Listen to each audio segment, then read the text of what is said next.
season 1 of 2025. Let's see what sort of adventures that it has in store. And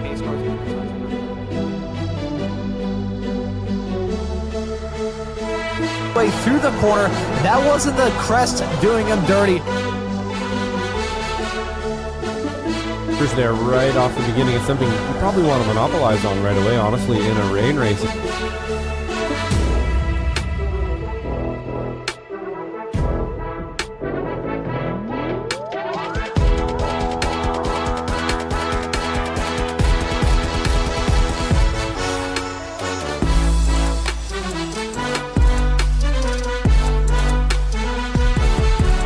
Involved in that as well. Bowden, I believe, is a newer racer. Oh, that's a big crash coming out of the corner. Right as I was mentioning all of those racers, that...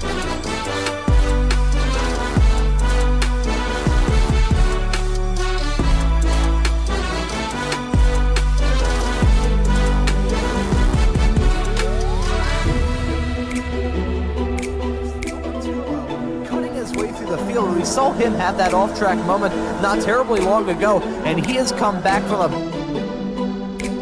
And oh my god, that's a big wreck coming out of turn number 4. Multiple cars around. A little bit of contact going to Chris Montgomery as well. I saw that car kind of jerk around a little bit through that corner, but you can see Montgomery maybe got to size up a move on Colacio, as Colacio may try and get a move on.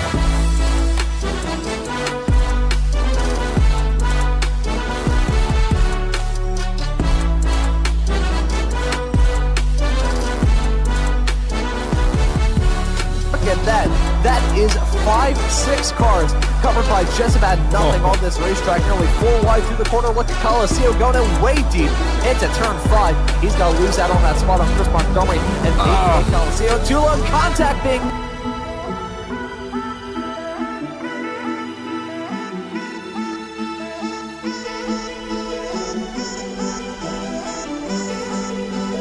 Weekly Formula V Weekend Warriors crash him up wreckfest at the checkered flag.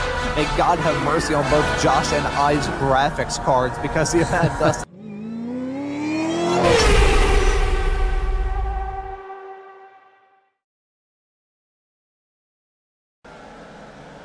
I'm back.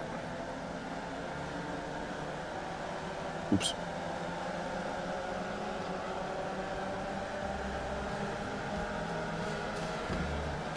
Well, hello and good afternoon, everybody. Welcome back to Slow Motion Broadcasting, and welcome back to the Formula V Weekend Warriors. This is round number 9 of the season, coming to you today from Oulton Park. My name is Ron Mond. Alongside me in the commentary booth is Adam Thompson and Jason Green, and in the virtual production holo, we have Joshua Wilkie. For the second time in the history of the Formula V Weekend Warriors, we've got some rain to talk about today. Adam, these drivers haven't had to worry about rain since the New Hampshire round all the way back on January 4th, so it's been a rather long time since then. So as much as it may not be the first rain race in the series history, these drivers are still going to be swimming in questions heading into this race. Oh, my name's not Adam. My name is Joshua Wilkie. Sorry, my voice can't go that low. No, yes, New Hampshire was a lot of fun. I was actually out on the track for that race, Ron. And I would say that this race is probably going to be a bit easier for them than New Hampshire was. It's a bit more of a bit of a track that drivers might know more than New Hampshire was. A lot of liberties taken in off tracks. Well, they weren't really off tracks, but a lot of liberties taken at New Hampshire. You can't really do that here, especially through these chicanes. Watching the 544 here, speaking of chicanes, you can't really cut it like you could at New Hampshire, Ron, and those curves are going to get very, very slick.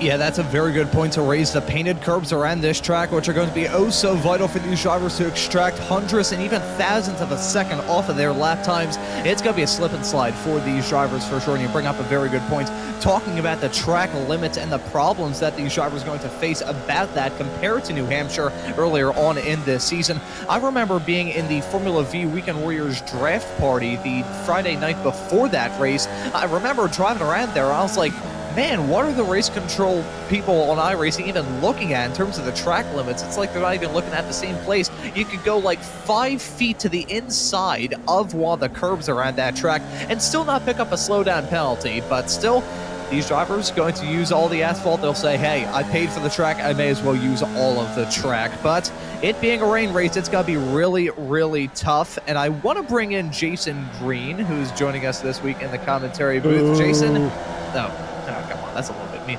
Jason, you were involved in the battle with yourself and Tortello for the win at the New Hampshire race earlier on this season, if my memory serves me correctly. So I feel like you're probably a voice of reason here in the commentary booth in terms of how it's like driving these Formula V cars in wet weather. Yeah, it's going to be a little different than New Hampshire. It's the track surprisingly has more grip, probably a little more drainage than New Hampshire. So instead of dealing with understeer, you can actually rotate the car a little more. So yeah, it's less about defending against the rain and trying to push for that lap time, seeing which curbs you can use, which you can't, and where you can actually make an overtake. Yeah, so that's going to be a real big thing that's riding on these drivers' minds, trying to figure out how to tackle this race, and doubly so considering that the wet weather that we've got here at Oulton Park is actually a little bit heavier than it was earlier on in the season. Adam, I believe you were also on track for that New Hampshire race. I want to ask you about your experience driving these Formula Vs in the wet weather. It was fun until I spun the first time. Then it became a little bit less fun after the second spin, and then the third spin was not fun at all, as we just watched Tor get a little bit loose on the exit of the final corner of Lodge. And yeah, that's what I noticed as well. We're doing an onboard here, actually. So let's talk about how loose Tor might get.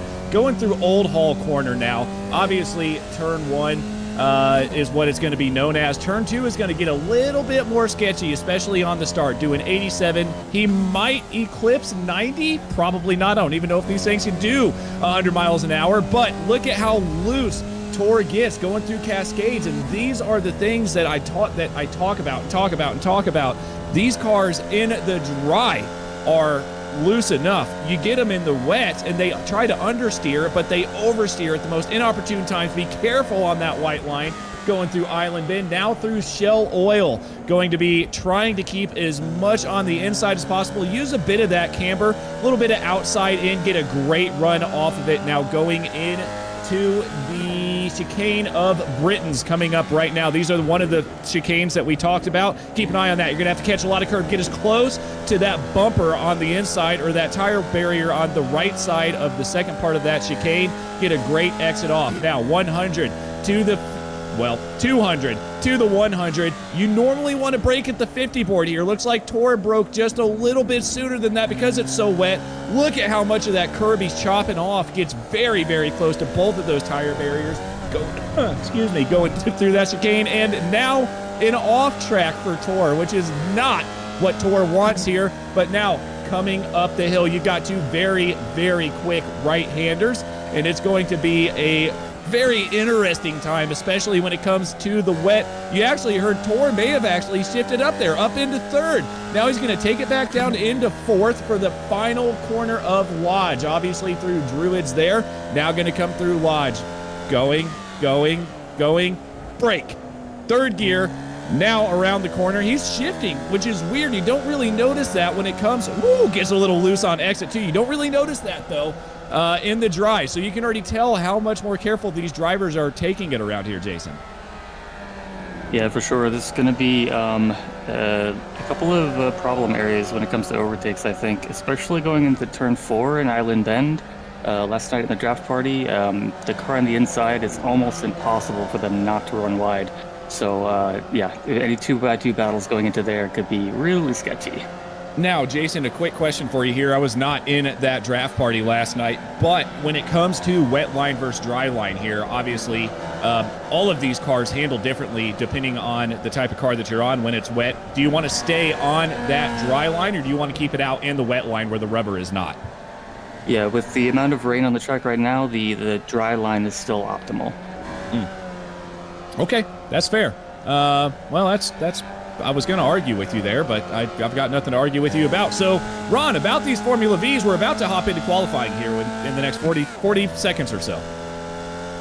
Yeah, that we certainly are. This 1 hour practice session about to be drawn to a conclusion. I gotta say, having a driver and list in the commentary booth, It's a great asset to have, and Jason, we happy to have you in the commentary booth as you had a small little break, shall we say, from the Formula V Weekend Warriors series here for this race. But it is kind of funny having a driver analyst here, because usually when it comes to these broadcasts, I just make it seem like I know what I'm talking about, even though I don't really do. In a situation like this, I'll probably will have just been making fish noises with the drivers running through the puddles around here. So nice to have a voice of reason, two voices of reason, in fact, here in the commentary booth with you two, getting your experience driving in the Formula Vs. I have occasionally shown up in the draft parties on Friday nights. Would want to a little bit more, but my back decided to go out on strike on me a couple of weeks ago, which is oh boy, that's it's kind of sad to say that my back is in as bad of a state as it is on the kind of the fact that I'm 20. But that's what 10 years of kart racing will do to you. My back, it rarely, if ever, works good as a back. In the same way that I often tell my optometrist that my 2 feet would work better as eyes than my 2 eyes work as eyes, my 2 feet would probably work better as a back than my back would work as a back. That's a mouthful. I don't even know. How many more times can you say back in this broadcast? We can run it back and say back a couple more times. Look at you go. Oh, that was good, Ron. But yeah, real quick here in the commentary or in the chat, we've got Stevie Ray in here. Stevie, hope you're enjoying work. But he did mention, and so did Tam, there is a bit of a different color scheme here on the Formula V Weekend Warriors broadcast this afternoon. You can see that normally those would be gray. Now you can see the time up there is red. Obviously, Gary Kittle, who we're watching right now, is blue with the overlay. Guido Marzucchi, a driver turned producer, has come into slow motion broadcasting and helped out Joshua Wilkie a lot. So Guido is a great addition to the slow motion broadcasting team, and thank you so much, Guido, for doing all of this without us asking, obviously without asking for any money. He said he wants to make it easier for himself, but by making it easier for yourself, you're making it easier for everybody else. So Guido, thank you so much. Oh, boy. I am not going to reiterate the quote that Mr. Wilkie just said from the production. I will, oh boy, not touching that one. Let's look at these drivers on the track right now. Gary Kittle heading his way off into the Hislop chicane right towards the mid-sector of this lap. Jason, I'm going to ask you a loaded question, so trial by firing squad here in the commentary booth. Which of the backstretch chicanes is the biggest pain in the ass in your view? I think the second one, and usually it's the first, but the braking is so tricky in the rain because you're braking on the dry line when it's wet. So it's super easy to lock up. As I'm watching Thor almost spinning it on his outlap here. So yeah, definitely the second chicane. Yeah, that's second. Oh, sorry, Adam. Actually, Ron, I just saw your message in Discord. Jason, would you like to give us analysis of a flying lap here? Because I feel like you might do a little better job of it than I do. On board here with Dan Stasinski. That's a great person to ride on board with. Yeah, I mean, you did a pretty good job the first time, but coming out of the final corner, getting the power down early, getting it good as exit as possible, heading down the front straight to cross the start-finish line, going into turn 1.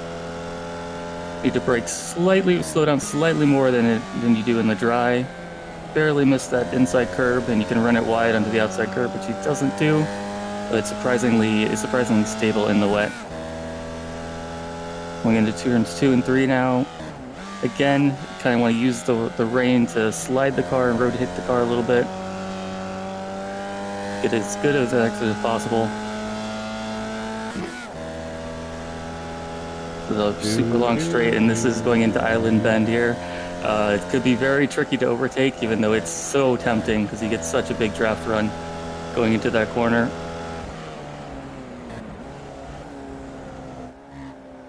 Looking at the way that looking at the way that Dan's taking these lines compared to Tor, he is much more cautious, especially around the curves, Jason. Yeah, he's driving it. Again, Dan's a real live V driver, so he's probably applying that experience a little bit as opposed to a sim driver would, like myself, pushing it to the limit here. So Definitely playing it, driving it more like he probably would in real life, where he doesn't want to wreck his car. For going to the second chicane, braking around 75 meters. Again, you can use the curbs through this chicane as well, which surprised me. I'm gonna clip that inside apex curb. Can use a little bit of the exit curb. Get a good run going up the hill and into Druids, where there was two schools of thought: either leave it in fourth or run around the outside in the wet line, or downshift to third and just use the normal dry line. Looks like he uses the third option. It's a little puddle here that'll push you wide, which he manages to avoid. It's a good run down into the last corner, braking somewhere between that arrow and the marshal post, down into third, barely missing the apex curb, on the power as early as possible, and that's a lap around Oulton Park International. So I'm going to take it back to what Ron asked you a little bit earlier, Jason, about that second chicane being a bit more difficult than the first. Honestly, I found it, I was in the dry, I just did a Formula V official race before I hopped in here, but that first chicane seemed a bit more difficult. I feel like if you're going to get one wrong, that's probably going to be the one you get wrong. It just seems a bit tighter. Yeah, in the dry for sure, because you have to push it right up against the tire barriers. But in the wets, while you can use the curbs, you have to slow down so much more that it's not as scary in the wet. By the way, shout out to Dan Stasinski as well, the driver we were just on board with. I don't know how that guy is finding the time right now. He's got a 1-week-old baby at home at this point, and he's out on the track. So congrats to Dan, and I'm sorry for the fact that you're racing right now, because you're probably going to get an earful from your wife a little later. I am not really sure what else I can add to that conversation, so I'm going to leave it be. But credit where credit's due to Dan appearing in this race, and hoping to have a good one here at Oulton Park. This qualifying session already with 6.5 minutes on the board. Tortolo currently your fastest qualifier in that number 1 car at 2:10.527. Andrew Love, the Spec 2 driver, currently lined up on that front row. Never mind, though, the newcomer to the Formula V Weekend Warriors world with only one race in his back pocket, James Matthew Sheldon, going to be putting it on the pole. Well done to him. Yeah, I'm sitting here looking at James Matthew Sheldon right now. Obviously, he is a Spec 1 driver with a Spec 2 number. But yeah, James Sheldon is absolutely flying right now, going to be taking it to Tour. And I know he's been around for, a couple weeks now, Jason, and he has been a thorn in you and Tour's side from what I've seen in the past few races. Yeah, I think he's only ever done one other race. I'm trying to remember what race that was. But yeah, he is super quick. And I believe it may have been Okayama.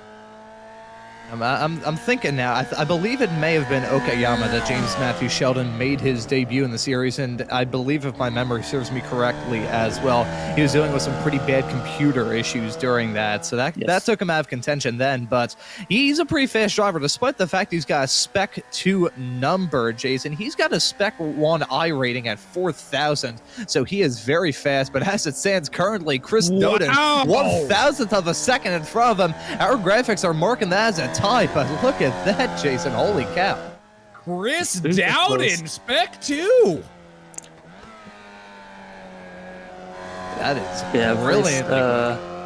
Raced other leagues with Chris. I think it was an F4 league as well, and he was super strong in that, so I'm not surprised that he's got pace here. Doden.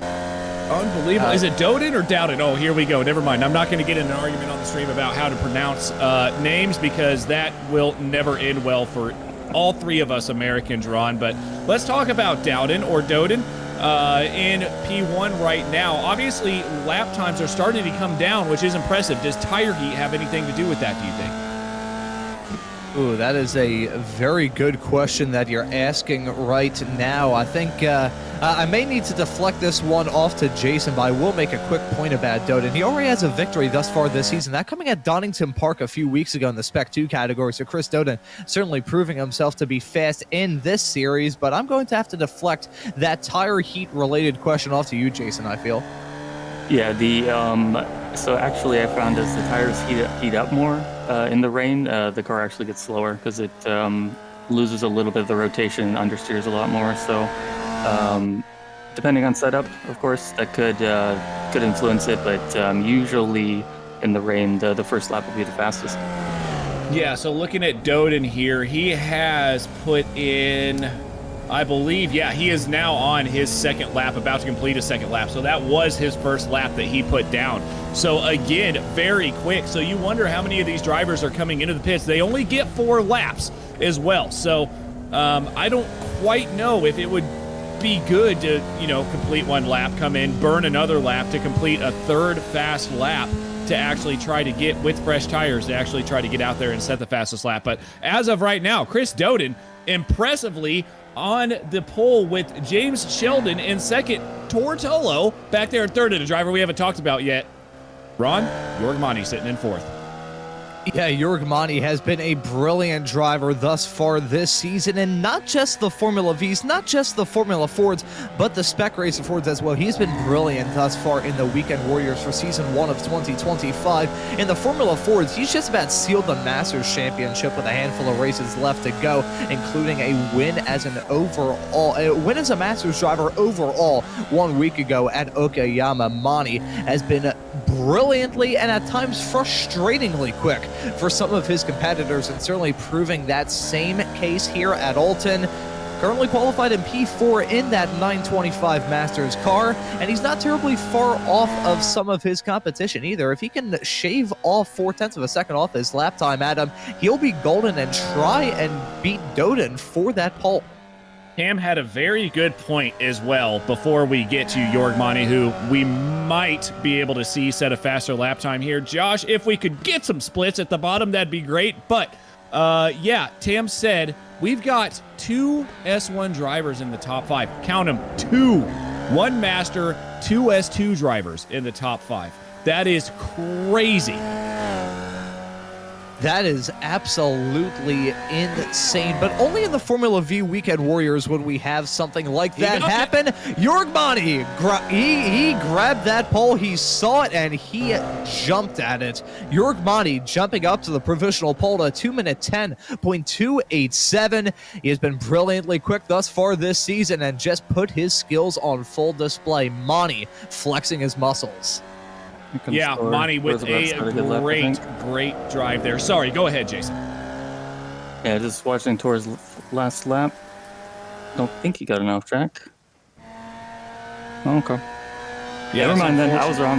That's unfortunate, though. Looking at the bottom here, I see a bunch of green. I do not see any purple at the moment, so we'll see what happens. Looks like Yorgmani's done. Chris, oh my God. Now you've got me screwed up. I'm going to continue to say Dowden, and one of us are right, one of us are wrong. I believe it's Dowden, though. James Sheldon, though, still on the track, not improving either.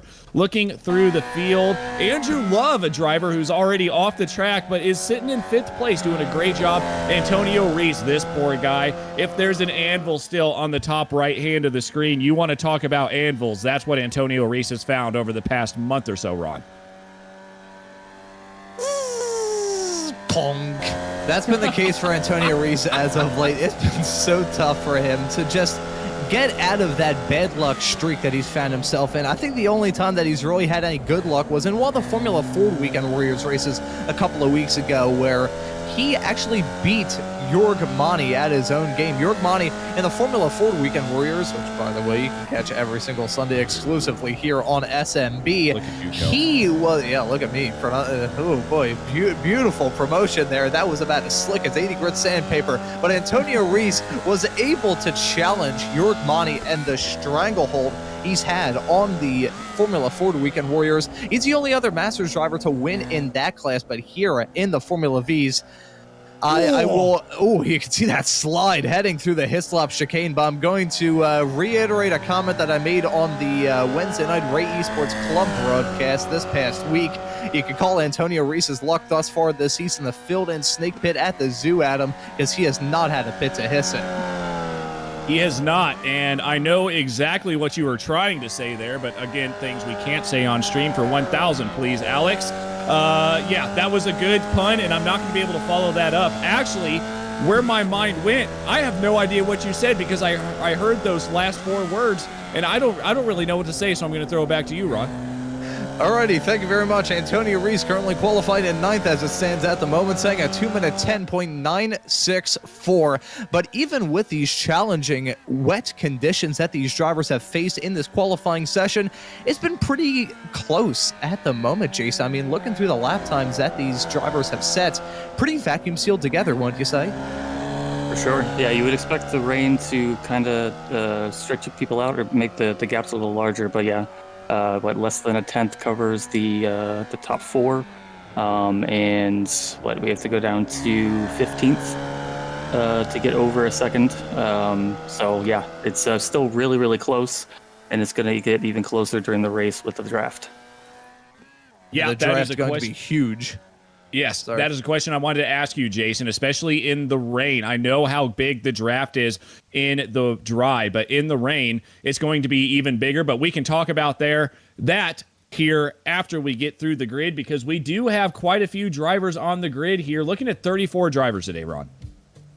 Yeah, 34 drivers is actually rather low from this season thus far, but still fantastic to see the invigorated participation here in the Formula Ford Weekend Warrior Series. And let's take a look at that starting grid. Jörg Mani going to be starting from the pole, completing an all non-Spec 1 front row with Chris Doden starting alongside a Spec 2 driver in the 204 car. James Sheldon will start in 3rd, the top qualifying of the Spec 1 racers. He's going to be starting in 3rd alongside Tor Tullo in 4th. We have Andrew Love starting in P5, Nate Colasio in 6th. Suleiman Khan will start this race in 7th. Next to Parvinder Ladar in 8th. We have Antonio Reese starting in 9th. Russell Telker go round out your top 10. Jim Brewster will start in 11th. Alan DeGassis will start in 12th, completing an all-Masters 6th row. And then rounding out your top 20, we've got Jeff Jacobson in 13th, Michelle Lynn in 14th, Guido Murazuki in P15, Kurt Nunez in 16th, John Thompson 17th, Dan Szynski in P18, and rounding out your top 20 is Jesus Rodriguez and Sander Verbruge. Ken Poulin starting in 21st with Brian Hansen in 22nd. Daniel Salmon starting in 23rd with Nick Tulo right beside him in 24th position. And to round out your 34-car grid here today, we have Jason Greider, JG1 in 25th with Mario Picone in 26th. Travis Rail in 27th with Gary Kittle in 28th. Wayne Buttermore 29th. Jeffrey Beck rounding out your top 30. Carl Burke in 31st. Joshua Norton. Joshua in 32nd, Scott Brailer in 33rd, and David Thompson in 34th. Now, I think we mentioned a driver here that I want to go to before we go green. And Joshua, if we could go to Russ Telker. Russ Telker starting right now in 9th position. There's been something I've been meaning to do for him for a long time, and we finally got a paint for Russ Telker. So, if you guys want to bask in the glory of that brand new paint for Russ Telker, yeah, it's looking good. Ron, we're going green here, but real quick, Jason, about the draft in the rain. Is it as strong as it is in the dry? For sure. It's just really a lot more sketchy because obviously the spray. So the visibility is super impaired, and it may bait you into going for a move that you probably shouldn't. Absolutely. All right, Ron, I'm going to give it back to you for the green flag, buddy.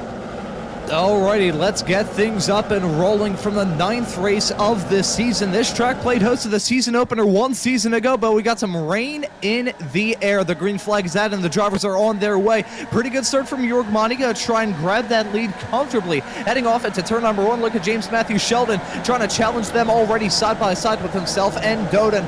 3 wide, 4 wide, 5 wide, a little bit farther in the back, a contact being made. Upside down is Michelle Lynn tumbling in the runoff area of turn number 1. That's going to take her out of the race in the 215 car. More drivers involved in that collision as they negotiated Old Hall Corner at the very start of this race. We are expecting some drama, and we certainly got it, Adam. We did, and again, after this first lap, we will go back to that, but we're still looking at this battle up front. Yorgmani got an okay start. He's sitting up in first position now with Tortolo and James Sheldon behind him. Now looking back here through the field, Andrew Love, Chris Dowden, Jim Brewster back there in 10th has gained a position as well. Lots of drivers cutting their way through the field like a hot knife through butter, but let's see whether or not they're going to get some of that butter in their eye is the real question. That would not be ideal. That sounds mildly painful if I'm being completely honest. Certainly not the way that I would want my breakfast to go, but regardless, looking at these drivers heading their way down the back straightaway for the first time, some drivers a little bit farther in the back running into some difficulties. Multiple drivers already in the pit box already. Sander Verbruge, Nick Tolo involved in that incident as well. Lots of drivers, real tough for them. Yes. Those falling anvils clearly coming out. Yeah, and someone in chat, I believe Brian Stasinski said Dan went through. He passed 10 cars, so Dan Stasinski right now up 10 positions wherever he is. Right now, the timing is a little bit messed up because we had so many cars flipping and spinning through turn one.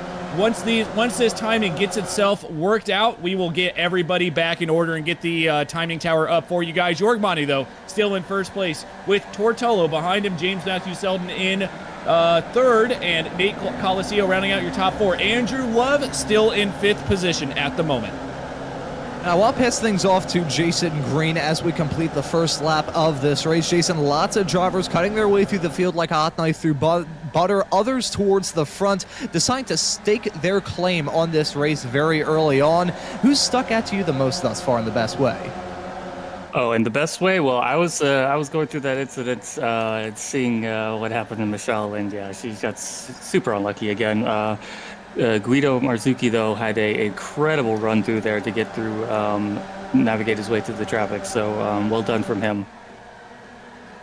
Yeah, unbelievable drive by Guido Marzucchi. Guido Marzucchi up into 11th position, and we're going to the replay here from the gearbox. Oh, well, that happened very, very fast.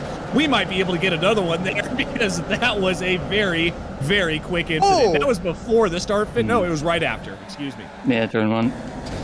That was a bizarre-looking collision. You could see Michelle Lynn tumbling, multiple drivers going up in the air.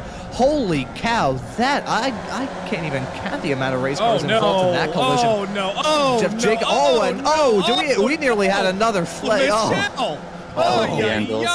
How many times can Michelle Lynn get hit in one incident? I mean, she probably X'd out of the race just from that. And I'm sorry, I'm laughing, and I'm so sorry, Michelle, for your bad luck there. That was terrible.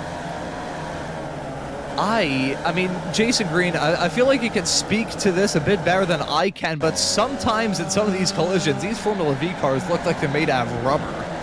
Oh, for sure. Yeah, we were talking last night, or I was talking with Michelle last night. It seems like whenever there's wheel-to-wheel contact, the car goes from weighing 900 pounds to nothing. And you're looking through the air. Yeah, I mean, you're looking at this incident from Travis Rail's perspective. Travis has no idea what's going on. I'm sure his spotter has told him there's a wreck. He crests the corner after turn one and sees 5 cars sideways. There is nothing you can do. In terms of having a situation where you feel completely SOL, for lack of a better term, that's pretty high up there in the top 10 or top 5. You just see a minefield of Formula V race cars strewn across the track. Looked like the field was blown apart. But I will say, Adam, I have gotten a chance to refresh some of my paint schemes. This scheme on Russell Telker's 260 car is looking slick. Oh, yeah. Russ Telker said bright-ass orange and bright-ass green. Russ, you got bright-ass orange and bright-ass green, my man. So, yeah, sitting in 9th position right now, actually, up 1. Russ is doing a great job. And look, he's sitting in P2 right now in Spec 2. Chris Dowden up there in 5th right now battling with Nate Colecchio. And that is not a driver you want to be battling with. Nate will leave room, but he is a very aggressive driver. Yeah, that Chiquita Banana car has got himself involved in a whole lot of battles all throughout this season. He's a fast driver, but he is willing to put it on the line as he had the back end of that car out over the curb and into the grass, coming out of the Shell Oil's hairpin of turn number 5. That is some real tense stuff involving these drivers battling for the final podium spot. Very hard battling early on into this race, but Jason, these 30-minute long races can go by in the blink of an eye. For sure, and as we saw, Nate's put it all on the line there, and he still wasn't able to get the move done. So it's so difficult to James Sheldon, something has happened with James Sheldon here. I'm sorry to cut you off there. He must have blinked big time there because he's back now, but it showed James Sheldon out of the race for a minute, and that would have been huge, back into 5th place now. So that was Sheldon. I think what happened to him is that Formula V, it's disguised as a Formula V. It's actually a DeLorean, and he had 88 miles an hour there for a brief second. But either way, you can thank my dad for that comment. But either way, James Matthew Sheldon, those... our producer Josh, very much knowing that was a dad joke. Thank you very much, Dad. I appreciate it. I may have to add that into my broadcast vernacular. But James Matthew Sheldon, despite the fact the hamster on the wheel that makes up his AirNet connection seemingly gave out for a second a couple of moments ago, he is still driving to his heart's content in that 208 car, Adam. Yeah, let's talk about the driver we're on board with right now. That's Antonio. I'm going to try it, Antonio Reis. He tried to tell me how to pronounce it at the before when I was hanging out with all of them in the Formula V chat, and I know I got it extremely wrong. But yeah, so Antonio up into 5th place now, up 4 positions, started in 9th. He's doing a great job right now, and he's tracking down James Sheldon. And watch out, Jorg, Antonio's on the move. Look at that. These drivers certainly risking it for the biscuit early on into this race. Tolo up to the race lead. Jorg Slud in P2. Nate Coliseo running at your podium in 3rd as it stands at the present moment. But Jason, still early doors into this race. So how much do you think we should really be reading into the performance we've seen thus far? Well, Tor had an incredible overtake on Mani into the 2nd chicane. So he's clearly got a ton of grip. Under braking. But yeah, Nate is trying to make a charge after getting past James when he blinked out. So he's also showing some pace. So the top 3 are flying up there. We're going to take a look at a replay to see this pass from Tortolo for the race lead, heading down the back straightaway into the Hislop chicane. And let's see, it looks like rather textbook stuff from Tor, and he gets it done. It looks textbook, Jason, but in conditions like this, any move like that, it's so sketchy. For sure, yeah. In the dry, that'll be the simple overtake, but in the wet, it's so easy to lock it up here. It picks his braking point exactly perfect in a clean overtake. So Jason, let's talk about 1st chicane versus 2nd chicane at this point, because Tor just made that 2nd chicane his you-know-what. Mm-hmm. Male dog. Yeah, that's I don't think we'll see anybody going into the or going for the move in the 1st chicane. I'm sure now that I've said that they'll prove me wrong, but definitely not the chicane you want to go for a move. We've got Scott Brayler as well, looking here to see where Scott Brayler is. Real World FV driver coming up from dead last, says Brian Stasinski. Scott Brayler up into 15th spot, 18 positions gained right now, Ron. Biggest mover in the field so far. I hate to be the bearer of bad news, but I believe that's 16 positions. It's still a lot. You may need to get the glasses prescription changed for you, Adam, but still 16 spots. I need to use drop my the feet. green Sorry, flag. Ron. That is, I've created a monster. But he's up 16 spots. He's in a small little nucleus of drivers who have cut their way through the field very early on in this race. Jeffrey Beck right behind. He's up 13 spots. David Thompson in P17. He's up 15 spots from where he started in this race. Lots of these drivers making some slick moves early on. Yeah, absolutely. Doing a great job. Obviously getting through that turn 1, what I can only call a massacre. that is going to have to be something that we can go back and watch time and time and time again and not figure out who's at fault, because there were about 15 drivers involved in that. I think it was just turn one. But yes, David Thompson right now up into 16th position. Antonio Reyes is still trying to get around James Sheldon, and Antonio's got the pace. But Jason, when it comes to trying to make a move, especially around the wet track here at Oulton, how difficult is it actually if the driver in front doesn't make a mistake? Oh, incredibly difficult, especially if that person you're trying to pass is Jim Brewster. I think I spent 20 minutes last night trying to get around him, and I didn't succeed. So, yeah, if the driver in front knows what they're doing, it can be incredibly difficult to get a move done. Yeah, I mean, obviously up here in the top 5. Oh, looks like he's going to go for a move around the outside. Now, this could get a little bit sketchy. Be careful, Antonio. Antonio thought better of it by backing out, because that could have been a very, very easy way for James Sheldon to wash out, especially in the wet. But down the front straight now, Ron. Here comes Antonio. Is he going to be able to get a wheel to the inside? No.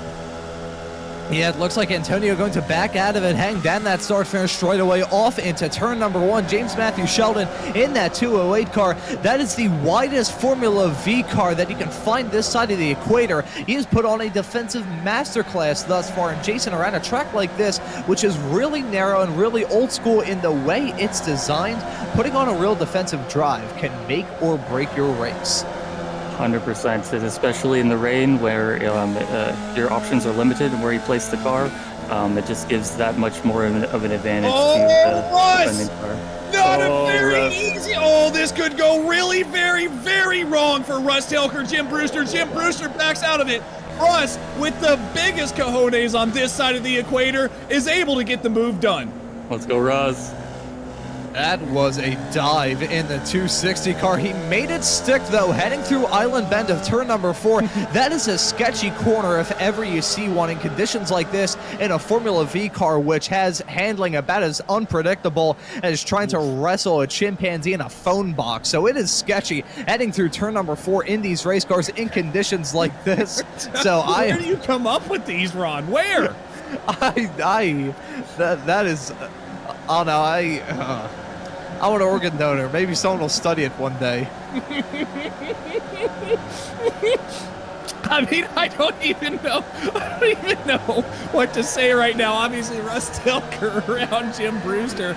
Now he's under threat from Chris Dowden as well. And it's funny that Jason was just talking about Jim Brewster about 30 seconds before Russ made one of the bravest moves I've seen this race. 100%. Yeah. That's how you're gonna get a move done. You gotta send it. And sent it he did. That was a beautiful move heading off into Island Bend. Talk about licking the stamp and sending it. Let's take a look at a replay to see Telker get this move done on Brewster. Jim Brewster, a series admin in this series as well. He is fast, but look at that. Telker, full commitment on the inside line. And credit's due to Jim Brewster for keeping that thing on the racetrack too, side by side through turn number 4. It usually ends one way, and that is catastrophically wrong. So the fact they're able to go side by side really speaks volumes about the talent in this series, Adam. You know, he did. Yeah, Russ Telker must have had a bit of a mistake there. Now back down behind both of those drivers, actually sitting in 9th behind Jim and Chris. But they say that stickers add about 5 horsepower to your car. Well, paint must add about 20 for Russ Telker, and I think there was just a little bit too much horsepower going through that corner, the final corner. I will say, Russ, nitrous adds a lot of horsepower as well, but I'm not sure if iRacing has gotten to the point where they can simulate that yet. But there you go, heading off into the second to last corner, technically speaking, of Lodge Bend. That's turn number 16, right before the final kink. That corner is oh so tough, Jason. You got a downhill braking zone, a real tough corner, and the track falls away from you as you go through it. Turn 16, probably one of the hardest corners around this racetrack. For sure, and it's one of those corners that makes you think you can brake later and later and later until you brake slightly too late, and then you end up off the track and possibly into the wall. So that looks like what happened to Russ. He was just a little too amped up. Thought he could brake a little later than was possible, and just went slightly wide. So how much of that, Jason, comes with the fact that you've got a big ol' straightaway after that corner? I mean, you've got to try to find a way to carry as much momentum around that corner as possible, and then you you can't. And then also it falls away from you as well. How much do these cars deal with undulation, track elevation changes? A little better than some other cars, just due to the underpowered nature of them. But in the rain, it's the sketchiness of it is amplified. Look out. For sure. Chris Dowden going for a move down to the inside of Jim Brewster. Jim Brewster leaves him room, but does not leave him the position. Side by side, here comes Russ Telker now. Russ Telker going to get back involved in this battle. Oh, and look at that. He's trying to go for it around the outside into turn number 1. That is not going to go well for Telker, but side by side with Brewster and Doden hang through turn number 1. You can see Brewster running off into the lattice on the outside of turn number 1. That's going to not result in a loss of time and not even a slowdown. I think I will say something as well about iRacing. Slowdowns in the rain are usually the best time to get a slowdown because you don't have to lose out a lot of time to serve it. But here we go, side by side, heading down the lakeside straightaway into turn number 4. Let's see if lightning is going to strike twice for these racers. Look at that, Chris Doden getting that move done on Jim Brewster. That was done with a bit more authority than the Telker move earlier on, but that's still sketchy nevertheless, Jason. Yeah, Jason, I think Jim backed out of it a little more that time, just seeing what happened last time. So smart move from Jim, lives to fight another day. Yeah, Jason, I want to take it to you again and ask you how much of the knowledge from Jim Brewster has come from the draft party that you guys run last night after you ran with him for 20 minutes, like you said, especially through there, the understeer you get. Jim probably knows how much understeer you get through there at this point. 100%. And I don't know, I feel like Jim is already, even when we get to the Friday night draft parties, he's already a master of knowing where to place his car when battling. He's one of the drivers that I struggle the most in overtaking because he's just, he's so good at getting the right amount of speed to the corner and getting on throttle before you can. Yeah, absolutely. Jim, this is absolutely no offense to you. You should actually take this as a compliment. But if I find myself behind you, which I do sometimes because I tend to like to wreck quite a bit, but when I do find myself behind you, knowing that I've got the pace to get around you, I just can't. So that is a shout out to you, Jim, for making that car wide, but also being a very, very clean driver as well. Knows where to position himself. Kurt Nunez and Daniel Salmon battling right now, back for 27th and 28th. I have a feeling with the amount of side-by-side racing we're seeing hang off into turn number 4 that something's going to break eventually. I don't have a good feeling about this. Salmon keeping it mid-track. Kurt Nunez, very close contact being made.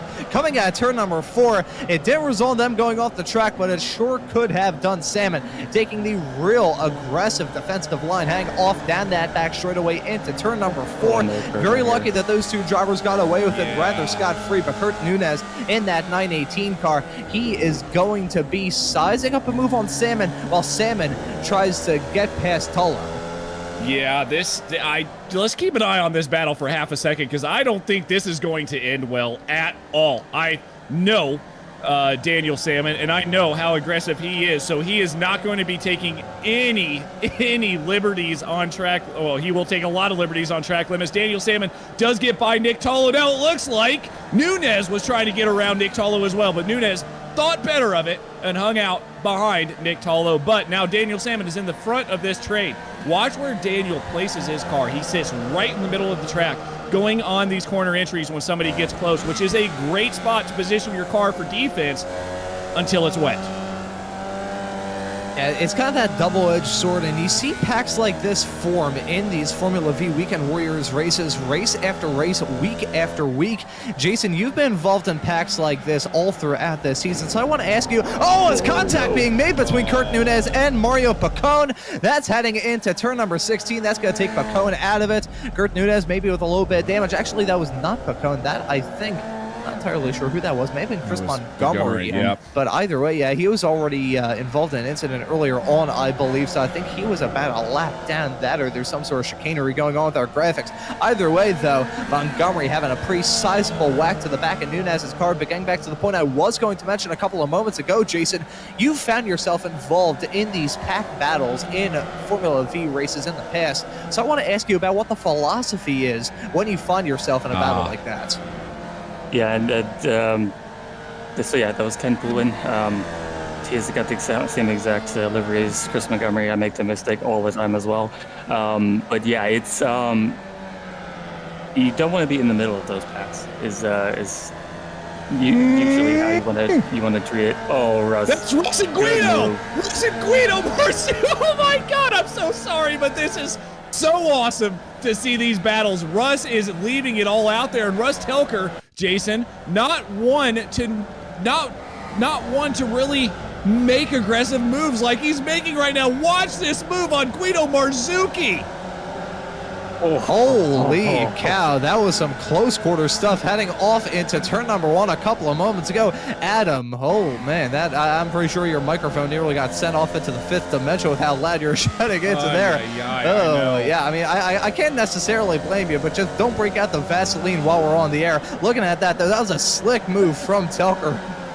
No, Telker is making moves that Jason, I think, can attest to. You don't normally see Telker make. Telker is very, very confident right now, Jason, in the rain.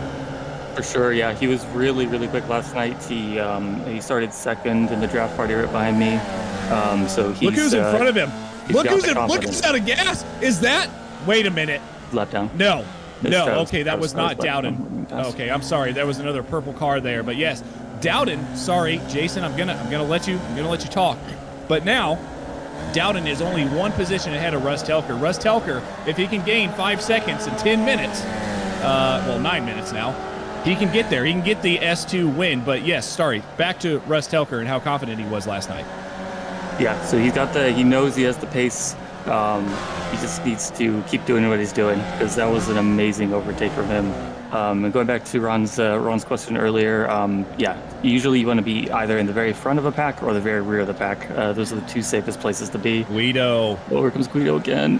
Oh, this is a move. Russ going to leave him room to the outside. Russ goes a little bit wide.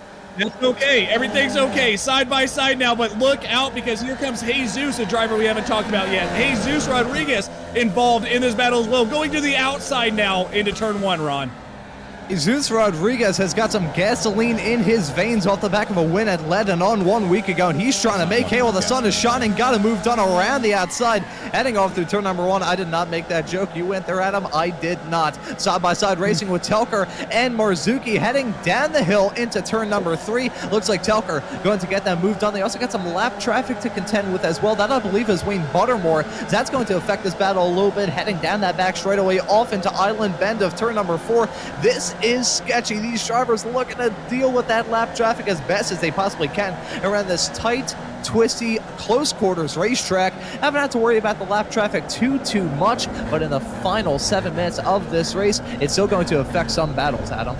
Papa Mon's in the chat again. I mean, I can see where you get all of your puns from, by the way, Ron. That's all I can tell you. But yes, it explains the brain damage. Well, the brain damage explains it. Well, he said he put bumpers around all the tables, but it doesn't sound like he did. He might be trying to, like, make up for, hey, Ron, we actually did put bumpers around the table, but I don't know if we actually did. But anyways, back to the race. Tortello in first position. Jorg Mani in second right now. Tor, Jason, has found his way around. We've had so many battles throughout the field. We haven't really watched this. Tor has found his way around Jorg and checking out now. Yeah, it looks like Mani made one single mistake going through Island Bend, and that's how he lost Tor's draft. But after that, they're pretty much doing identical lap times. So yeah, Tor needs to keep plugging away, keep running perfect laps, and he should be able to hold it off. But one mistake and Mani's gonna be right on his bumper. Yeah, absolutely. We'll see how all of that goes. Right now, 1.9 seconds separates Tortello and Jorg Mani. Nate Colecchio sitting in third. James Sheldon fourth. Antonio Reese right now involved in a battle, or is that a lap car? No, that's a battle with Suleiman Khan. Oh, and there we go, side-by-side racing between the two of those two racers, battling for the final spot in the top 5 as it stands at the moment. Antonio Reese currently the second of the Masters racers, but never mind that. Look at that. Holy cow, from Jesus Rodriguez sweeping around the outside, heading through turn number 1 as we see Guido Marzuki trying to get a move done on Telker. They're going to be side-by-side into turn number 3. It looks like Telker going to get that move done. I'm sorry, but I am a Russ Telker fanboy right now. He is being so aggressive, and it's working. He tried to make that move on Jesus Rodriguez. It did not work, but he's sticking his nose in everywhere he can. And Jason, I want you to talk about this right now with Russ Telker. He's being aggressive, but he's also being safe. He's not making ridiculous moves, but he is putting his nose in everywhere he can. Yeah, for sure. It's just, it seems like whoever's the front two at the front of this pack, whenever they battle, the third place in the pack is gets a run and goes, tries to send it around P2. So yeah, this just keeps repeating over and over, and it's an incredible battle to watch. Oh, Suleiman Khan, Antonio Reese, and Suleiman Khan. My God, this is going crazy right now. We've got 5 minutes left in this race, and normally, Ron, I know you broadcast a lot of races. Things kind of spread out towards the end. Not here in the Weekend Warriors. This is getting ridiculous now.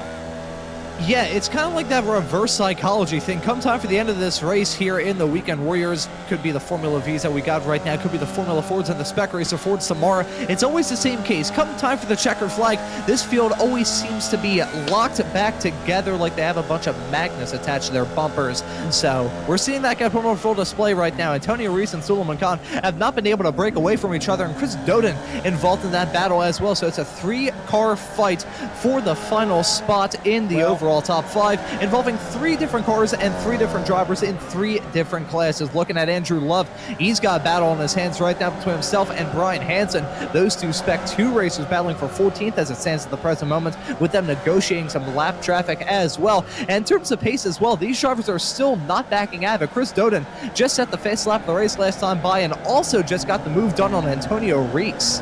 He did. And Jason, I want to throw this to you. We look back at the top of the leaderboard here as we just lost the intervals, which is fine. Jorg Money has closed in 0.6 of a second to Tortolo. He's now down to 1.5, between 1.3 and 1.5. Where does that draft start coming? Now down to 1.3. Looking at 1.2. Suleiman Khan, though, is really going for it around the inside, excuse me. Very, very close now. Looks like he's going to be able to hold that position. No, he's not. I don't even know who I'm looking at. Am I looking at Suleiman? I am. Chris Dowden in front of them. But yes, Jason, back to the lead pack real quick. Now down to 1.3. This has come down 0.7 of a second, Jason. Where do you need that draft to be? So once he breaks the 1 second barrier, he's going to start getting the draft under 0.9. He's going to shoot right up to the back of Thor. So yeah, he just needs a couple more tenths, and it'll be right there for the end of the race. Keep an eye on this battle. We've got battles going on throughout the field, but keep an eye on that interval, guys. We have 2 minutes left.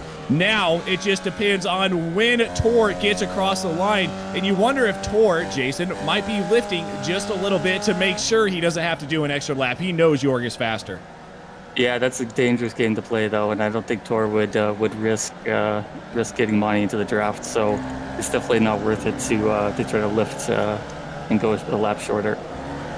It's definitely safe in the bag, though, with the white flag coming out this time by on the count of the fact these drivers have been consistently setting 2-minute, 10+ second lap times. That white flag is in the air. Only one more lap of racing action here from the Formula V Weekend Warriors at Oulton Park, and it's going to be a heads-up fight for the final podium spot between Nate Coliseo and James Sheldon. We got the fight involving Chris Doden, Suleiman Khan, and Antonio Reese. Those 3 racers, one a Spec 1 driver, another a Spec 2, another a Masters Racers. Right here again. And here we go. There's another battle that we've been keeping tabs on all throughout this race. Russell Telker in that brand newly painted scheme in that 260 car. He's been battling tooth and nail all throughout this race. That new paint scheme adding 50 horsepower, which in a Formula V, that is quite a lot of a boost to get. But now here we go, side by side with Suleiman Khan and Chris Doden, heading down into turn number 4 for the last time in this race. The sun's peeking at, and Doden going to peek in front of Suleiman Khan. That was a slick move around the outside there, Adam. Yeah, Doden is there right now, but it doesn't look like he's going to be there for long, because here comes Antonio Reese. This is going to get very interesting going into chicane number 2, also called Hislops. And I'm going to give it off to Jason. I want to see how he can commentate a live action battle here. Yes, this is their last, one of the last chances he'll have Chris is defending the inside. Gonna make Suleiman go around the outside. Oh, doesn't quite cover it off. Ooh, here It's we gonna be go. close. Both Oh, drivers this leave enough room. Whoa! Contact being made. That is big contact. Suleiman Khan spinning around. Chris Doden bumping off the track a teeny tiny bit. That's now going to create a two-car heads-up fight between Reese and Doden. Antonio Reese has a run coming out of turn number 12 up the hill through Clay Hill. He's got a couple more corners left into Druids right about now. There's a third to last corner around this lap. Antonio Reese wheeling it on the inside line of Doden. This is going to be a drag race between these two coming right to the line. Tortolo has won this race at the front of the field. There we go for Tolo, the driver of the number 1 car, going to be finishing P1 as a Spec 1 racer. See what I did there? 3-1 to the span of one shot. But here we go. Antonio Reese got that move done on Doden, but still going to be a drag race between these two. Reese sideways coming out of Lodge Bend. Doden trying to get that run, but it's not going to be enough. Antonio Reese, the Masters man, going to hold on to that final top 5 spots. Wow, Suleiman Khan coming home 7th with Jesus Rodriguez in 8th. Russ Telker in 10th. Guido Marzuki in 9th with Parvinder Ladar coming home in 11th. There's the admin. Jimbo Brewster coming home in 12th. And Jason, looking at the rest of these drivers, you're not out there to show them where to go have fun at. So where are they going to go have fun? Yeah, there's a jump I know on the the exit of turn 3. There's a big berm separating the track when it doubles back on itself. So that's where they'll go for some jumps. Yeah, we will look at that here. Jeff Jacobson, we just saw Jeff. I'm going to be running with him tomorrow morning in the Daytona 500 race. Comes home in 17th. Alan DeGase is coming home in 18th. And now we're looking at the rest of the drivers crossing the grid. It's crazy. Actually, there is a battle. John Toms, Xander Verbruge back there, 6/10 of a second. Doesn't really look like there's going to be anything that materializes from that. I don't think John's going to have enough time to get to Xander. Coming through the final corner, unless Xander goes a little bit wide. We're about to find out. John Toms is there. And here we go. Look at that. The defensive line from Verbruge. John Tom trying to sweep it around the outside into turn number 16. Battle as late breakers into the second to last corner. Contact being made. Tom's going to be pinged off the track. That's going to allow Sandro Verbruge to take P21 at the end of this race. John Tom's now going to be very close between himself and Michelle Lynn. It looks like they're going to finish line astern in P22 and P23 respectively. Looking at a few more cars left across the start-finish line. Nick Tullo going to be the last of the finishers in this race in 26. Not the last driver to finish, but the last driver to take the checkered flag. That made absolutely no sense. You can kind of go with the rest of the cars. Here we go. Oh boy, here we go. I will say, before you asked that question of Jason Green a couple of moments ago, Adam, oh boy, that's salmon going off. I think he just sent himself off into the shadow realm. Oh no, he did not hit the jump. Alrighty, so he just decided to shortcut onto the back straightaway. I remember, Jason, a couple of seasons ago for the Formula Ford Weekend Warriors, back when the series was still in a broadcaster that shall not be mentioned by name. I remember at the end of a race here at Oulton Park, in the rain as well, you pinged it off into the runoff area and hit the jump. No. So ever since then, I've remembered this jump. And look at that, Jason Grider in the background. Oh boy. That was Russ. Russ Tilker made it. He made it over. He is back to He the landed on his That's wheels. The first driver. Look at him go. He can do it again if he wants to. Yeah, he's got all four wheels on his wagon. God bless America. That is freaking awesome. Looking at these cars bouncing around. I think that was Antonio Reese who just lawn darted and was bouncing around side to side, end over end. Oh boy, it gets to the point where I don't even know what to say when it comes to these after the race shenanigans. This is absolutely majestic. Look at Russ. This is beautiful. Clears the barrier. 10 out of 10. Oh, that was a big hit. Back on his wheels. Beautiful. 10 out of 10, Russ. Unbelievable. Now we got Andrew Love stuck on the wall. Oh, why don't we get some results here? I'm going to make a request of our producer, Mr. Joshua Wilkie, if we could get a slow motion, fitting to have a slow motion shot here on slow motion broadcasting of one of these drivers vaulting over the barrier, and I will try and do this as best as I can. Okay, I was thinking that this was like reverse shot for a second. I was gonna start speaking backwards. Oh, here we. Okay, trying to flip Wayne over. Yeah, they're trying to flip that. Was that Wayne Butterworth that they're trying to flip back on his wheels? So that's. I need you guys to understand nice camaraderie. something. Yeah, I need you to understand something. As a producer, it is very tough to go back to the incident we just watched because of the amount of stuff going on right now in the incident. You'd have no idea, but it looks like we might get a slow-mo here of you. We're going to go back here and just watch this. Here comes Russ. We can get one slow-mo for you, Ron. Alrighty, here we go. I've taken a sip of water. I'm going to try and do this as best as I can. Dun dun dun dun dun dun dun dun dun dun dun dun dun dun dun dun dun dun. I'm gonna bail out on that. Let's take a look at the results. Oh, that was great timing. Oh, yes. All right. That voice crack, I sound like a rusty gate creaking in the wind there. Oh, boy, I apologize. I ain't dog's eye annoyed with my high-pitched squeak a couple of moments ago. Let's take a look at the results. I don't have to sing anymore on the air. Oh, boy. I think we got a technical issue here, so I am not going to continue on singing as we get these technical issues sorted out. However, I will share a story of something that was going on during the Spec Racer Ford Weekend Warriors broadcast 1 week ago here on SMB. I was doing a broadcast over on iRacing for the Make-A-Wish Drive for Wishes charity iRacing event, and made a joke at some point on the air because there was a donation goal in which you could get drivers to sing live on the air with us in the commentary booth. And I made a joke at some point that I was very happy that there wasn't a goal of making us sing in the commentary booth because I had practiced singing that morning and ended up cracking my mirror. So I think hopefully we'll some results. Can I take over? Oh, yep. Yep, I got you. All right, yeah, we are looking at results right now, even though you guys aren't going to get it on the screen. Tortello comes home in first position. Obviously, wins in Spec 1, takes the whole thing. Yorgmani wins in Masters class, but coming home in P2 overall. Nate Colecchio, whatever you want to call him, in third place. James Matthew Sheldon in fourth, with Antonio Reese coming home in your top 5. Antonio, by the way, gained 4 positions, in the race. Chris Dowden going to be coming home in 6th, with Suwon Khan in 7th. Jesus Rodriguez in 8th. Guido Marzuki in 9th, with Russ Telker rounding out your top 10. Jason, I'm going to only go through the top 10 of these, but Russ has talked about his top 10 finishes. He got another one this afternoon. Yep, let's go. I think he might be a little disappointed. He had a small mistake on the last lap that kind of separated him from Guido, but yeah, he should still be really, really hyped with that finish. He should have a great race. Didn't have any major accidents or incidents, and he was flying out there.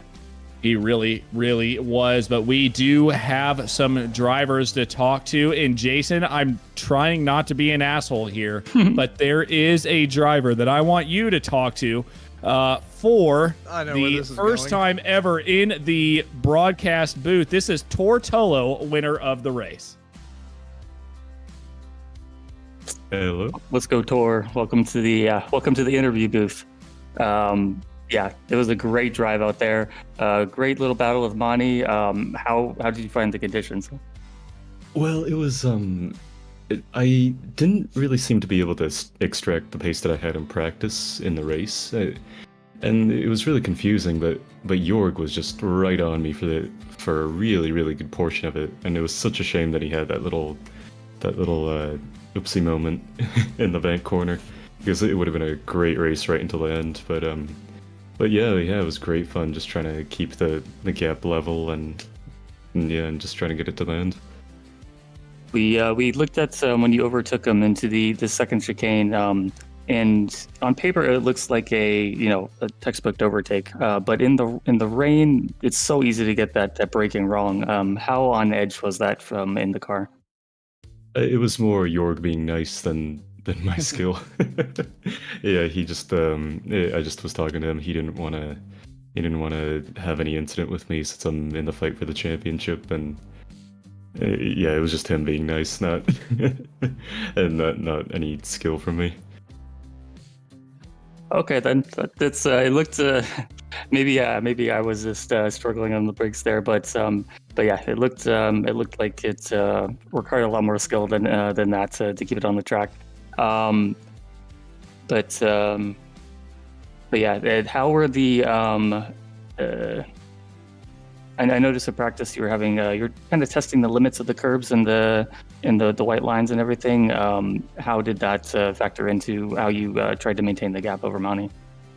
Oh, the curbs and the white lines were just as brutal as ever, and it just every single tiny little touch, and it just wanted to fling you around. So I just wanted to survive and not make any mistake, So I just tried to go as quick as I can without throwing myself to the scenery, which was really hard to do since Jorg was incredibly quick. For sure. And you've driven this track in real life before. Have you ever driven it in the rain? And if so, how did it compare? Actually, never in the rain. That is something that I'd be very interested in because it was very sketchy in iRacing, so I imagine pretty sketchy in real life as well. For sure, probably even more so, with the added factors of, having a real life car to drive. But yeah, great win, great drive.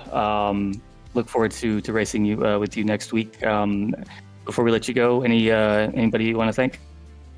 First of all, we need you back next week, Jason, and I want to say thank you to Bradman Motorsport, and yeah, just a big shout out to Jorg. It was a lot of fun, and to you guys, Slow Motion Broadcasting. Awesome. That was Tortolo. We will catch you next week. Yeah, you did good, Jason. You're not, you're kind of a natural at this, and there may be a job opportunity that comes available. I think we already have job opportunities, Jason. If you ever thought about it, you could take one. Well, yeah, it's there's a lot of driving that I get involved with, so I'm not sure I have time, but I'll keep it under consideration. Ron, I'm going to drag in another driver here, our P2 finisher. Someone that is always a blast in the interview waiting channel, and I cannot wait to hear what Jorg has to say about this race, because before I give him to you, Ron, Jorg, I hung out in the Formula V waiting room for about 15 minutes. And you were like, oh, I need a setup. Oh, I'm not very good in the rain, blah, blah, blah. And here you are in second place, Jorg. Sorry, but I really hate rain. I don't know why I'm suddenly getting it. But like I said, I haven't done one single lap on this track this week. Apparently you didn't need to, Jorg, because you finished in second place. I'm going to give you over to Ron. Man, that first question had a backhand to it. Jorg Monty, welcome into the commentary booth. What a warm welcome he gave you there. But Jorg, you mentioned a good point. You're not usually a fan of rain racing, but despite that, you seem to be very good at it. You won the Formula Ford race at Okayama 1 week ago, and you did pretty damn good here at Oulton Park today. So is it a love-hate relationship with you in the rain? Because the rain seems to love you, while you seem to absolutely despise it with a burning passion. I think it's a love-hate, yeah. I don't know, I just simply don't like rain. I mean, I don't like rain in reality as well, so maybe it comes from there. But I don't know. Since I just keep my act together and just drive, okay, do it safely, don't push it, since then it works. I'm just trying to survive, that's all I want to do. I mean, hey, it worked out pretty well for you regardless, battling tooth and nail with yourself and Tortolo all throughout that race. I want to ask you about the dynamics of battling around a track like this. Usually when we see races at Oulton Park, it's a bit more of a defensive game, but with the wet weather as well. I want to ask you as to whether or not it makes it a bit easier to be able to pounce on your opponents. In the rain weather? No, it's actually not easier, I believe. I mean, I saw Torque coming up to me on the second chicane, and I thought, no, I'm not going to push it now, because if I push it, then I need to brake later than him, and that might be risky for taking us both out. So I left him a little bit room and thought, okay, I'm trying to keep up with him and try to another attack on another lap. But it didn't come that way, because I had a little ooey moment, and... A what? An ooey moment. Oh, that's funny. Sorry. That's I can't say again that my heart went back to my trousers, you know? I mean, you can. I'm not sure what the exact dynamics are, but I'm pretty sure you can get away with saying that you crapped your pants on the air. I said the F word so many times. I don't say that F word anymore. Did you see the Silverstone Spec Racer Ford broadcast a couple of weeks ago? I do that too, so don't worry. I know, I got that one. Sis Boomba described the sound made when a sheep explodes. Alrighty, Jorg Monty, thank you very much for joining us here on the commentary booth. I want to ask you before we let you go and before we let you give your thanks and chats at next time out, we're going to be running at Summit Point. So going from an old school UK track to an old school American one, what are your thoughts heading there? Remembering not really good ones, but it can happen everything. So with this car, I have not turned up one single lap on Summit Point, so let's see what's going to happen. I even don't know which version it is. Oh, that's a very good question. If we're running on the Jefferson circuit, I may be completely mute for that broadcast protest. But Jorg Monty, thank you very much for joining us at the commentary booth. And before we let you go and celebrate your win in the Masters category here tonight, is there anyone you want to give a thanks to or shout out? Yeah, hi Jason. Thank you that you did not race today, because like this I get one position better. So I like that one. No, it was just a joke. I just wanted to say hi to you guys, and thanks for broadcasting. Great job, Monty. Thank you. And Thank you very much for joining us at the commentary booth, Jorg. And before we fully let you go, I'll say next time you have a moment like that in the race, you could do like a Curly from Three Stooges impression. I'm not sure if you've ever seen the Three Stooges, but yeah, of course, I know the Three Stooges. I mean, Yeah, Adam is one, I am one, and you might be the next one, Ron. So oh, I absolutely am. I mean, I have the physique of Curly, and I could go whoop, whoop, whoop, whoop on the air. Alrighty, I'm gonna leave it at that. Jorg Monty, thank you for joining us at the commentary booth, and I'm excited to see you back out on the racetrack for the rest of the season. Okay, thanks a lot, guys. Good night. And that was a painful Curly impression. I may need to have a vocal cord rest after that. I'll give you one because I am very, very excited to bring in this next driver, Russ Telker, a driver I have not been able to interview, but a driver I hold very, very near and dear to my heart because of all the things that Russ and I have talked about. Russ, congratulations on a top 10 again. How many does that make for you? I've been reading through, been lurking in a couple of these Weekend Warriors chats. You have been super excited about your top 10 finishes. You got another one tonight. Uh-oh. Russ? Oh. Yeah. Oh, Russ is muting and unmuting. He's trying here. I can see that he's trying to talk. We're going to hop you back up into the interview.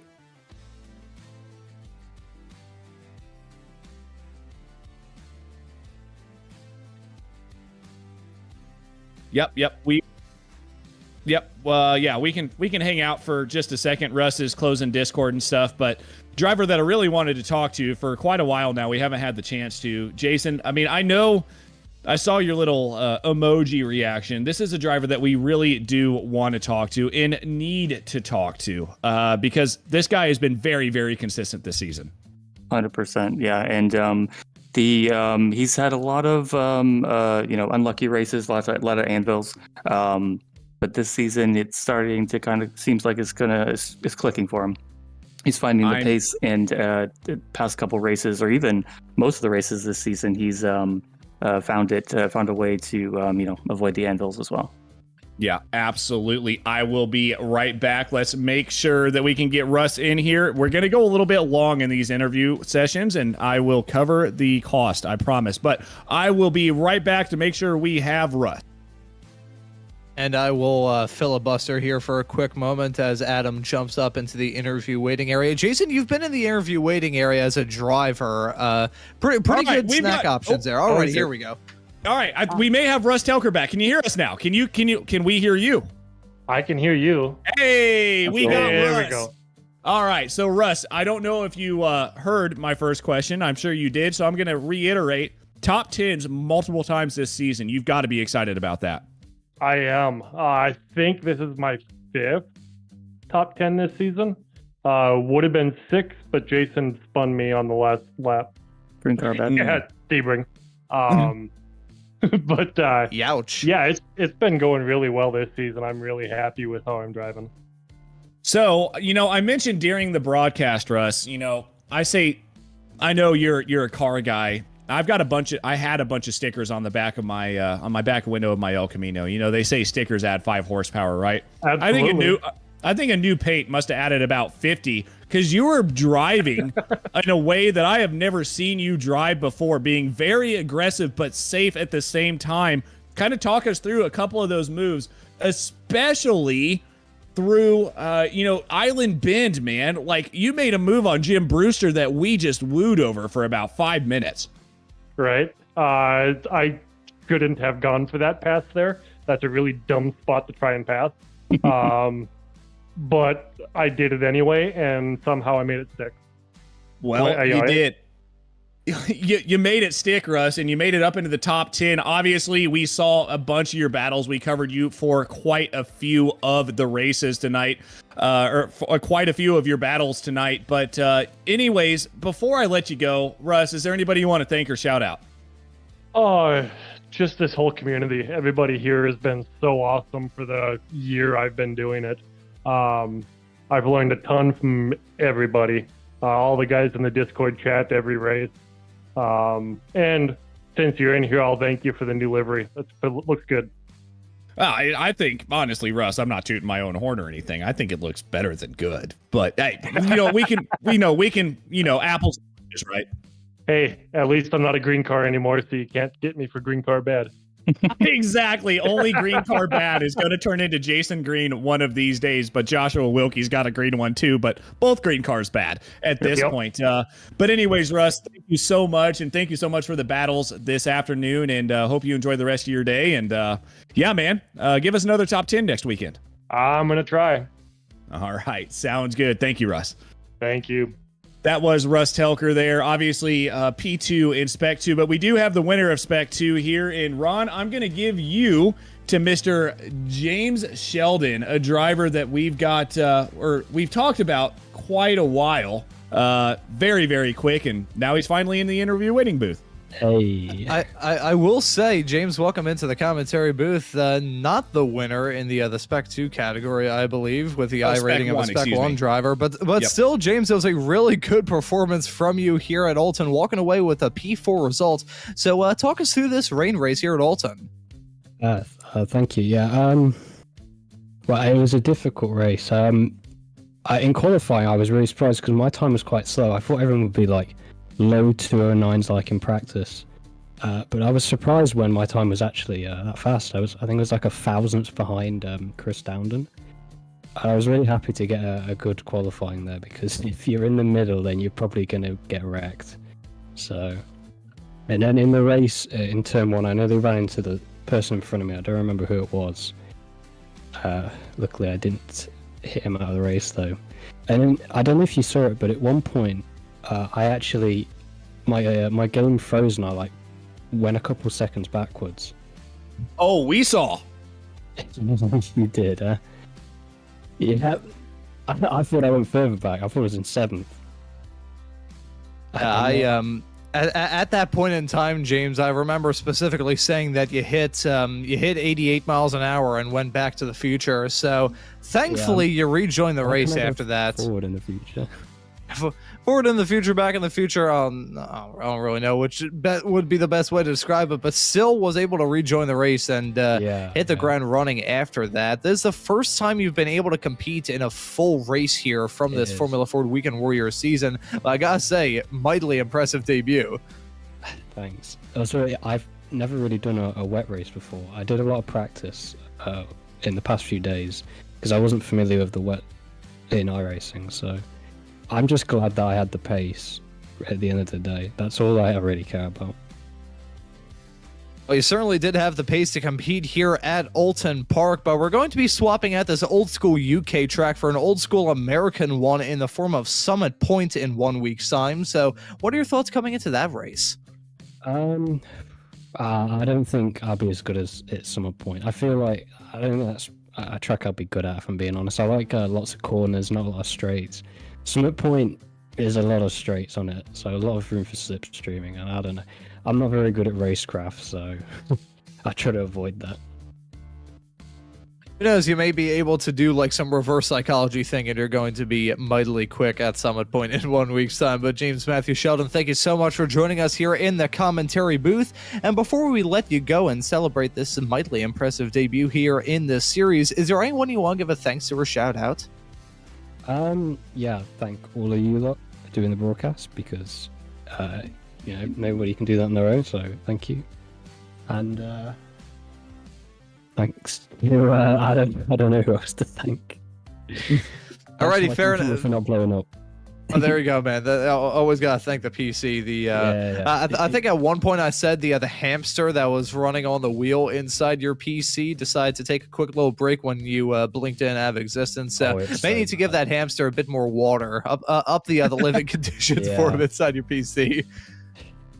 Yeah, I need a new CPU. Honestly, compare your PC to mine. My PC is, oh boy. Anyways, James Matthew Sheldon, thank you so much for joining us in the commentary booth, and well done on the fantastic result here at Oulton today. Thank you very much. And that right there was James Sheldon, your P4 finisher when everything is said and done. And Adam, we got one more man up there in the interview waiting area, and considering he is the series admin, I feel like it'd be a little bit rude if we let him go. It would be, and I'm going to have to refer this to Joshua Wilkie to make sure it's okay. Okay, here we go. Mr. Jim Brewster. Jim, you finished 12th today. You were a little bit behind, but, I actually want to give you to Jason here, because Jason said he battled you for 20 minutes last night through Island Bend, could not find a way around you, and I said this in the broadcast as well. Jim, it annoys me when I'm behind you, but it's also a testament to your racecraft and where you know to put the car. So congrats on your P12 today. Obviously, I think P3, right, in Masters, so you still did a pretty good job on the podium. Well, I was fighting for 7th, so we had a real good fight for 7th, 8th, and 9th.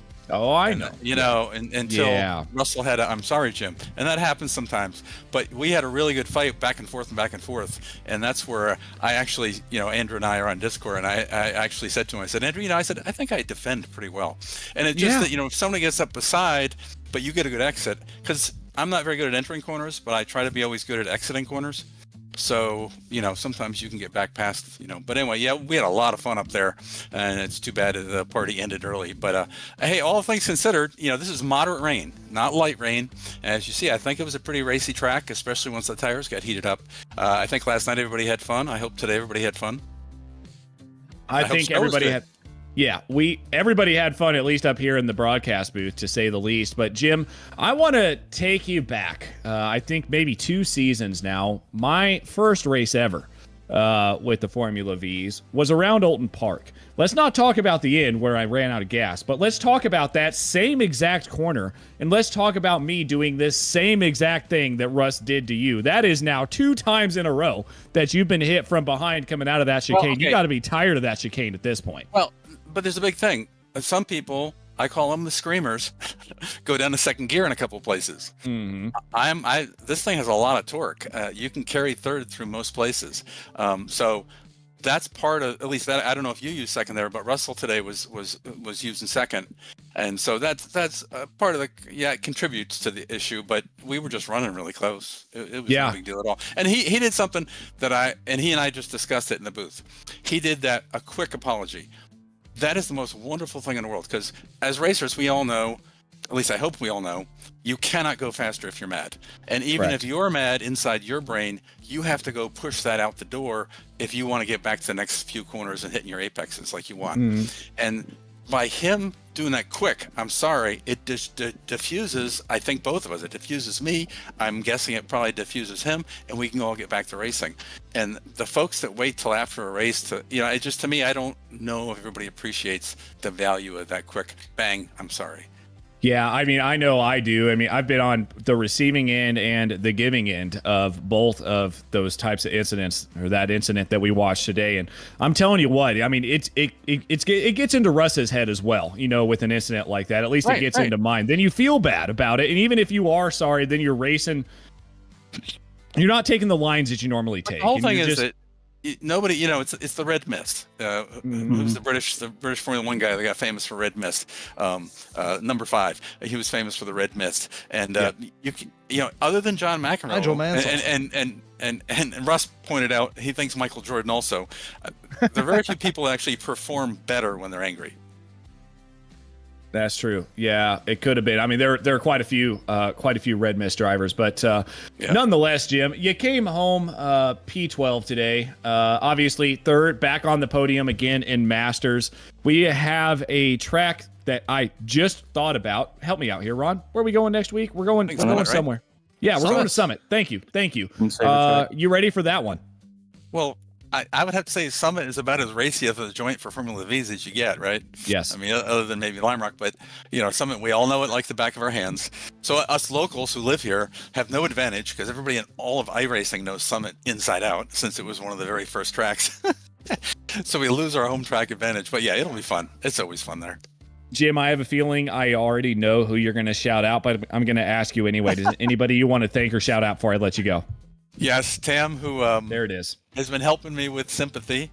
Her country had a new president before we had a new president, and so she has been helping me. They've had some very interesting things in their country also. But anyway, Tam is just super to talk to all the time and helpful in so many ways to me. So yeah, we got to get her. We got to figure out. She doesn't have a smartphone. Something I was telling Stevie, she'd be a fun Tuesday nighter. So you know, but anyway, it was a good day. I was worried that today might be a spin fest, and I was feeling responsible by choosing the track and rain. So I'm relieved that it didn't turn into a spin fest. Well, it didn't. And Jim, enjoy getting your screenshots and your pictures later because there were quite a few very, very good battles today, man. I hope to talk to you soon, and congrats on your top 3. Very good. Thanks. See you next week. Well, that was Jim Brewster. Ron, I'm going to give it back over to you, and we got to get it closed out because we blasted this way over the top of the what we were supposed to get charged here today. Yeah, I think we are running a little bit low on time, so I think I'm just going to give the preview of Summit Point myself on the account of the fact the gentleman who will be joining me in the commentary booth is working the cameras in the virtual production hall and otherwise engaged at the present moment. Summit Point, as Jim said a couple of moments ago, it is a classic track for these Formula Vs. In fact, I believe the very first Formula V Weekend Warriors broadcast here on SMB was at a race at Summit Point. I believe it was Megan Overstreet who ended up winning that. That's a name we haven't heard in the Weekend Warriors world in a while. Fingers crossed we'll be able to see Megan back on track in the not too far off future. But that's just one thing to look forward to between now and then here on SMB, because we got a lot on Tuesday nights at 9:10 p.m. Eastern Standard Time. You can catch the action for the American Muscle Series, those old Mustangs running around some of iRacing's best tracks. That's got to be some fun on Tuesday night. On Wild Card Wednesdays here on SMB, we've got the action from the Ray Esports Club Racing League and the Sim Racers Group F4 Championship, the Ray Esports Club Series on 8:30 p.m. Eastern Standard Time, and the Sim Racers Group Series at 9:45. But it doesn't end on Wednesdays. Come time for the weekend, we have got you covered. The Formula V Weekend Warriors held every single Saturday at 2 p.m. Eastern. We've also got the action from Super Sunday with the Formula Fords running at 12:45 and the Spec Racer Fords running at 2:45. But that doesn't even end it for Sundays, as coming up this weekend, coming up tomorrow, is the return of the XSLR series. We've got some great 410 sprint car dirt racing action from the Knoxville Speedway tomorrow, and that's going to be some really fun racing action at 8:10 p.m. Eastern Standard Time. That's all the stuff you can look forward to here on SMB. Gives you a reason to subscribe and hit that notification bell so you never miss out on any of the racing action. But as for this broadcast here today, that will just about do it. And so for myself, Ron Mullins, Adam Thompson and Jason Green joining me in the commentary booth, along with Josh Wilkie doing a wonderful job working on the cameras in the virtual production hauler. I say thank you all so very much for watching. Have a great rest of your day. My two booth mates aren't going to be happy about this, but we hope to see you all wherever it is in the not too distant future. Drink!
Season 1 of 2025. Let's see what sort of adventures that it has in store. And base cars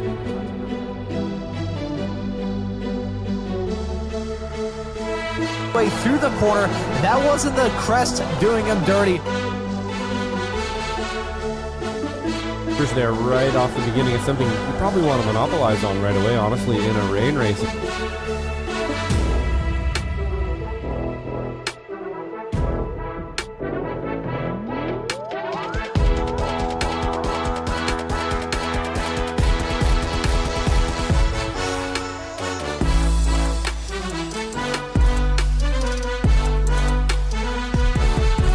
Involved in that as well. Godin, I believe, is a newer racer. Oh, that's a big crash coming out of the corner. Right as I was mentioning all of those racers, that...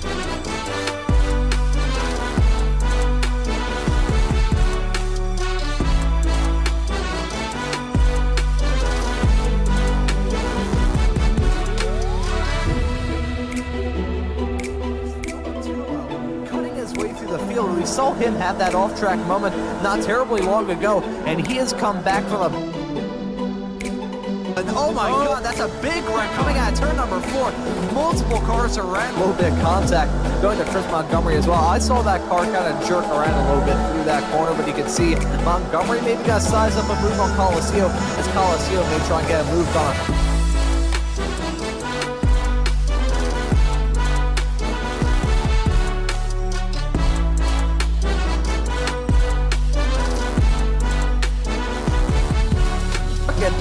That is 5-6 cars covered by just about nothing on this racetrack. Nearly 4 wide through the corner. Look at Colacio going in way deep into turn 5. He's got to lose out on that spot on Chris Montgomery and Colacio. Too long contact being...